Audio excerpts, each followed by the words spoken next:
What are you doing in my swamp? Hello everybody, this is Overboy and I'm going to be doing my review for the 1983 movie Two of a Kind.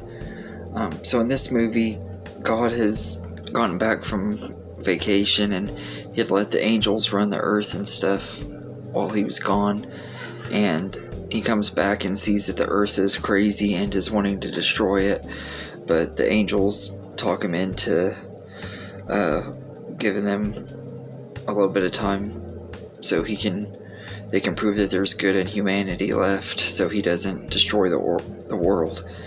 And so they have to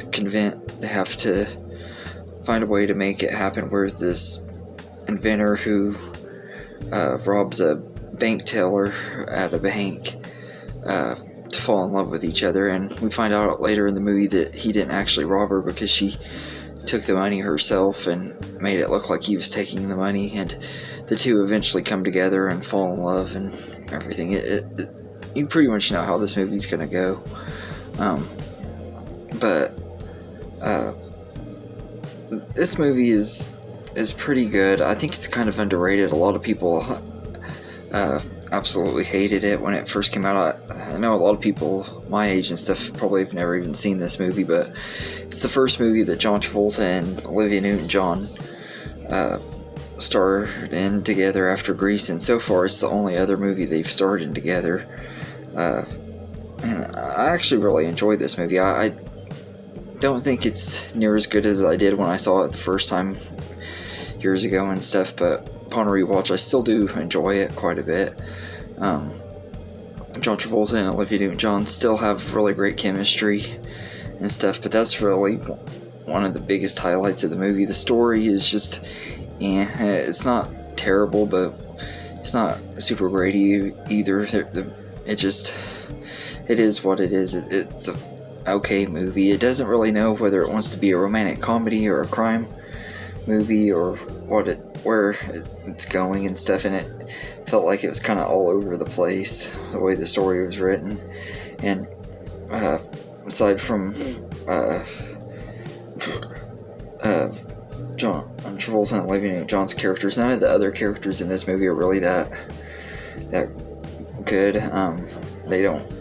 The supporting cast just isn't as likable and stuff. They don't have as much to do in this movie, and like the angels and stuff aren't really that interesting and everything, which is pretty sad because they have some good actors playing them.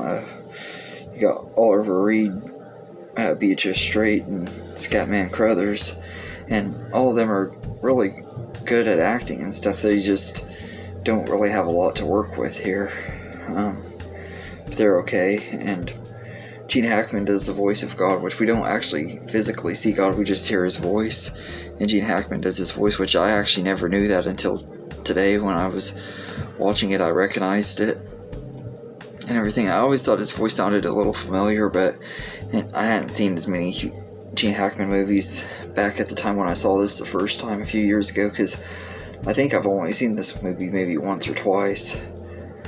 So it was kind of cool learning that was him. But like I said, the cast is just alright. That none of the characters are really that interesting, but I will say that John Travolta and Olivia Newton-John's chemistry is still really strong, and it's really what carries the movie. If it weren't for that, I don't think this movie would be near as good as it was and everything. It's kind of a dumb story and stuff. Like he tries to rob her, but she still falls in love with him. It's kind of silly, but I've seen worse stuff happen in these type of movies, so it's not really super bad or anything. But it's got some good music in here too. Olivia Newton-John does most of the music for the movie, including the song Twist of Fate, which was really popular when this movie came out.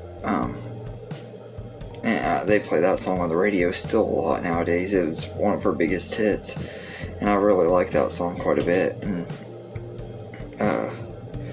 it's just a fun movie. It's not anything super great and everything. It's not necessarily super well made or well written, but it's a good hour and a half that goes by pretty quickly and everything. And it's fun just watching John Travolta and Olivia Newton-John together. They just really work so well together.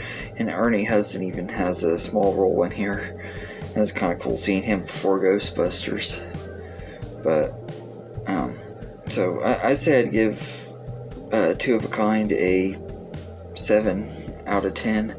It's not like a super great movie. It is a pretty big step down from John Travolta and Olivia Newton-John's first collaboration in Grease, but it's still cool getting to see them reunite and everything, and that their chemistry is still really good and everything. I kind of wish that they would make another movie eventually, and maybe they will, but I think this is just an alright movie. It's not super great, not super terrible either, not near as bad as some people say, but I can get why people don't like it. It's not super great though. So, let me know in the comments what you think of this movie, and I hope you enjoyed this video, and have a good day, everybody.